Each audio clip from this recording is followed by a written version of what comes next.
Hello everyone, and welcome to a new Elementalism video.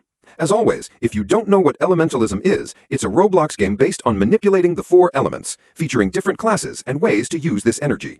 In this video, I'll explain the new village domination system. Don't forget to support the channel. You can find the link to the game and the server in the description and/or comments. Without further ado, let's get started. Okay, so to start off, I'll explain what nations and organizations are in this game.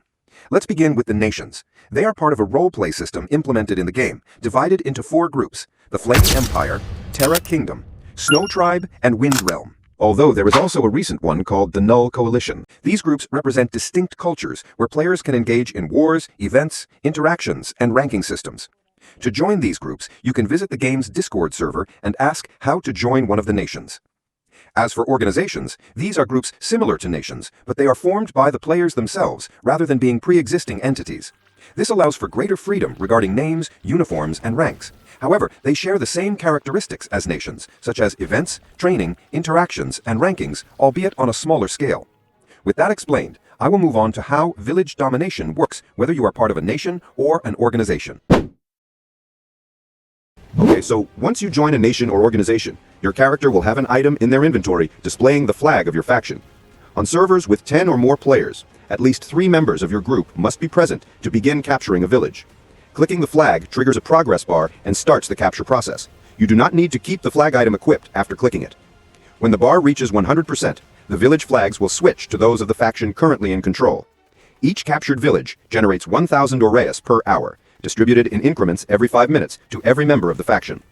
If players from different factions attempt to capture the same village simultaneously, the progress bar will begin to drop. When it hits 0, the village will be claimed by the faction with the most players in the area.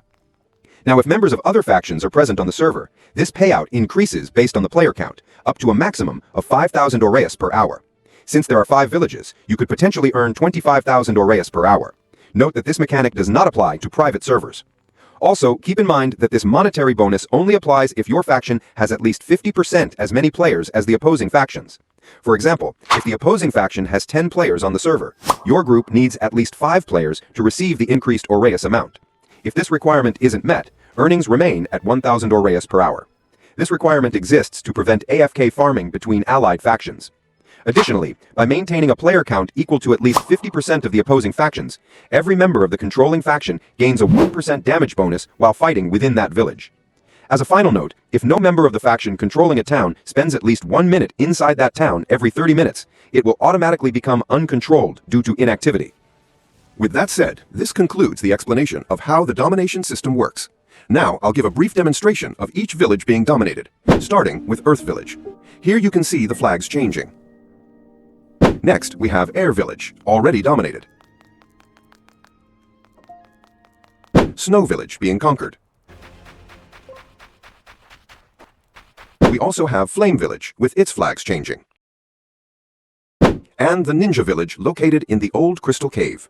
These 5 locations are the places you can dominate for your faction, provided the previously explained conditions are met. Alright, if you enjoyed the video, please remember to support the channel and the game on Roblox. That's all from me. See you in the next video.